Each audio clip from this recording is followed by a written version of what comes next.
నమస్తే, నేను అడ్వకేట్ శ్రీనివాస్ చౌహాన్. కింది కోర్టు విధించినటువంటి శిక్షను రద్దు చేయమని అడిగే అవకాశం మనకు ఉంటుందా? సో మిత్రులారా, క్రిమినల్ కేసులను విచారణ చేయడానికి ముఖ్యంగా రెండు న్యాయస్థానాలు ఉంటాయి. ఒకటి మెజిస్ట్రేట్ కోర్టు, రెండు సెషన్ కోర్టు. మెజిస్ట్రేట్ కోర్టు 7 సంవత్సరాల లోపు శిక్ష పడే నేరాలు ఏవైతే ఉన్నాయో ఆయా నేరాలకు సంబంధించిన అంశాలను విచారణ చేసి నేరస్తులకు శిక్షలు విధిస్తుంటాయి. సెషన్ కోర్టు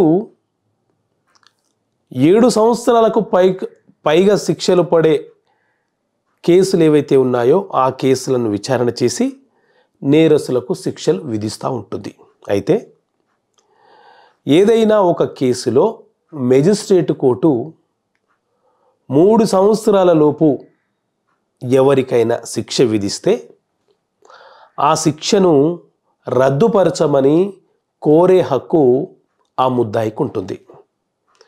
ఆ ముద్దాయి ఏం చేయాలి అని అంటే 24 గంటల లోపు ఏ న్యాయస్థానం అయితే అతనికి శిక్ష విధిస్తూ తీర్పునిచ్చిందో అదే న్యాయస్థానములో సస్పెన్షన్ ఆఫ్ సెంటెన్స్ అనే ఒక పిటిషన్ వేసుకొని న్యాయస్థానము ప్రొనౌన్స్ చేసినటువంటి జడ్జిమెంట్ కాపీని తీసుకొని ఆ తర్వాత అతను పై కోర్టులో అంటే సెషన్ కోర్టులో అప్పీల్ చేసుకోవాలి.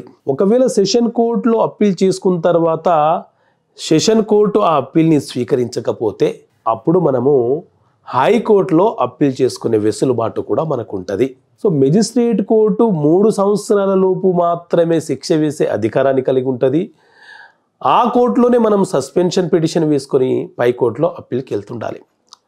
ఒకవేళ అదే 3 సంవత్సరాల లోపు పనిష్మెంట్ పడేలాగా సెషన్ కోర్టు ఏ నిందితుడికైనా శిక్ష విధించింది అనుకోండి, అప్పుడు మనము ఆ సెషన్ కోర్టులో సస్పెన్షన్ ఆఫ్ సెంటెన్స్ పిటిషన్ వేసుకొని ఆ సెంటెన్స్ని రద్దుపరచమని చెప్పి మనము హైకోర్టులో అప్పీల్కి వెళ్తుంటాం.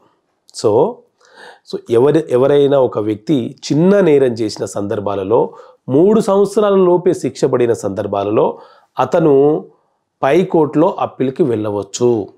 అప్పీల్కి వెళ్ళి కింది న్యాయస్థానం విధించినటువంటి శిక్ష ఏదైతే ఉందో దాన్ని రద్దుపరచండి, నాకు అక్కడ న్యాయం జరగలేదు, నన్ను నేను నిరూపించుకోవడానికి సిద్ధంగా ఉన్నాను అని చెప్పి అప్పీల్ చేసుకునే వెసులుబాటుని హక్కుని అతను కలిగి ఉంటాడు.